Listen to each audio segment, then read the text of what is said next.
Hi guys, welcome back. Sachin Rupan, Fish Online. Just to pick up from where we left off, line replacement, right, on a 5000 spool. Okay, in the previous video, I just ran through a quick demonstration how I remove line off my spools, and the reason again is simply because I'm now able to use this line either as a backing or as some line just on a social reel of mine. Right, so we're done with this. Right, the next thing that we will be covering is filling up of a spool, and for that we are going to need some 5-pound line. Right, there's something that it's actually quite important to me. On every spool after I've used it, I normally just take a little marker and I mark the actual amount of line that's left on the reel. Right, this I do for two reasons. Number one, I am able to see exactly how much of line is left, and number two, I also have an indication of how many more spools I'm able to fill up. Right, so we're going with 5-pound line, and we are filling it up on a 5000 spool. Right, we're going to need a reel to match the spool, a short little rod, and a line meter. Right, what's important is that you must always make sure that the line meter is on 0. Right, and we can go ahead.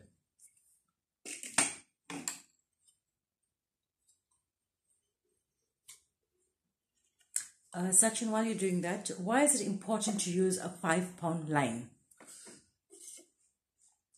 Lots of us are scared to use a 5-pound line because we always are scared that it may just break. I'm actually going to tell you guys a little story. Actually many years ago, I was first introduced to a 5-pound line by a friend of mine. And, taking 5-pound line into my hand, I said to him, I will never, ever use this in my life. Right? And right now it's something that I cannot do without. I've got, out of the 18 odd spools that I own, I think there's 60 to 70% of them that are spooled with 5-pound line. But the reason for me saying that at that point was simply because 5-pound line is so thin. I mean, the diameter on this line is 0.17, and when guys say to me, "What line do you fish with?" I say to them, it's cotton. Because 5-pound line can break as easy as cotton, right? But the one thing that it has a lot of strength, right? It has a lot more strength underwater, number one, and when paired with the proper leader, the proper fishing rod, and the correct action, you can land massive fish. I mean, I've seen guys at Bloemhof Dam land barbel in excess of 15 kilos. Right? Yes, it takes a lot longer because you cannot bully the fish. You've got to tie out the fish and reel it in. So 5-pound line, right? It is something that you should not be afraid of.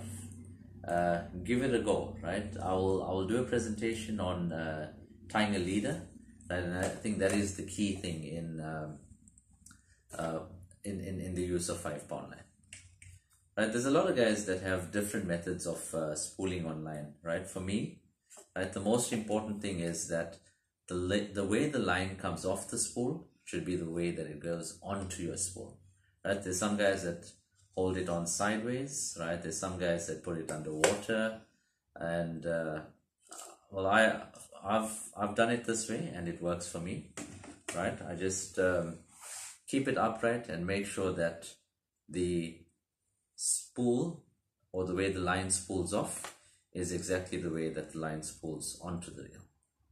Right, here again, a simple overhand or granny knot, right? Because we don't need this line to be too tight, or we don't need a knot that is very strong.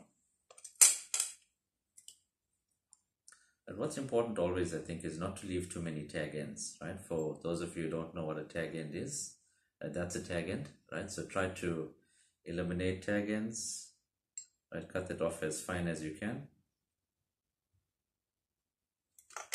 Right, and we are ready to put on 200 meters. Okay, I zeroed the line meter previously, right? And there's something that I do is just to take this 2 times around the line meter, and that way I know it's not gonna misread or slip 100%. Right, okay, and always make sure you have tension on the line, and you can periodically check the distance or the actual measurement of line that you're putting on.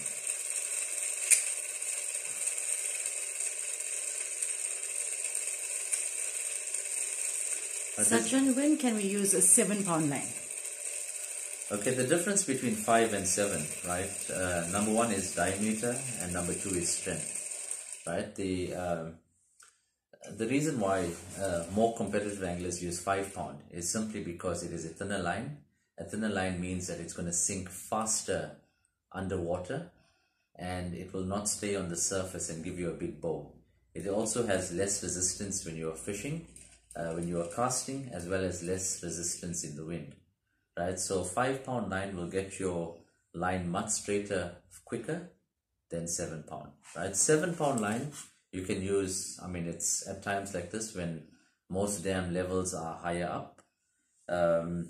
You can then go on a 7-pound line, and also if you want to do a little bit more speed fishing, where you want to bring the fish in a little bit quicker, right, having a little bit stronger line gives you a little bit more confidence to do that faster. Right, and we are on 76. I just want to go through something with you guys.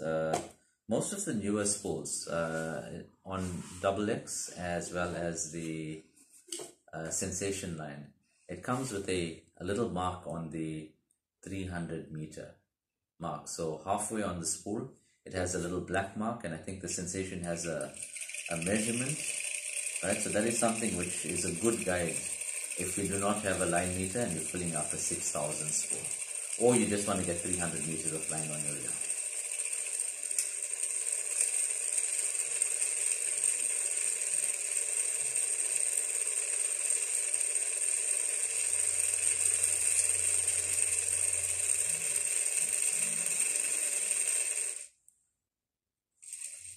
I'm on 130.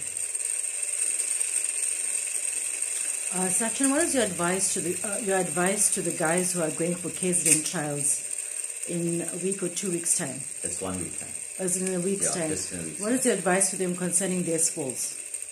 Okay, I have been a selector previously, and as a selector, there's one thing that we look at, and that is a spool that is full to capacity.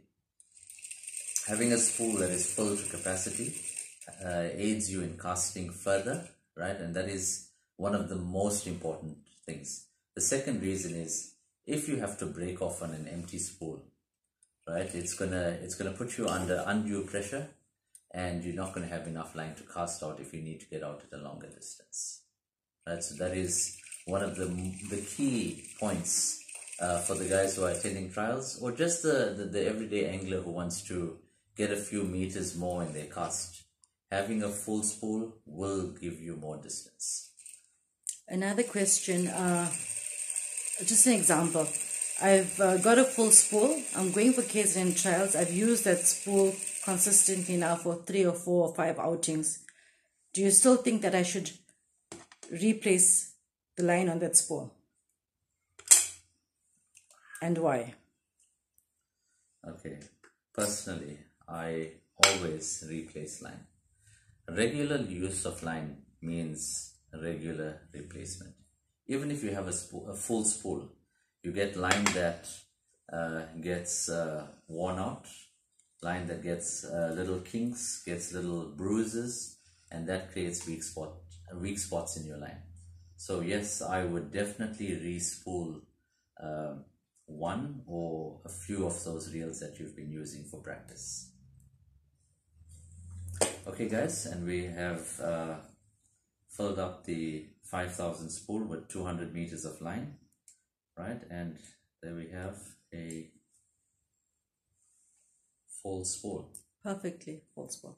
Right, okay, there's just a little trick that I've learned, right? For some guys who don't know what a full spool is, if you take a ruler or a straight object and you touch it from the bottom of the spool to the lip, right, it should make a straight line. If it's anything less than a straight line, you need to top up line. Right guys, so there you have it. This is part 2 of how to fill up a spool, and I hope you guys are hooked on my videos. Thanks again for watching, and look out for more coming in the future.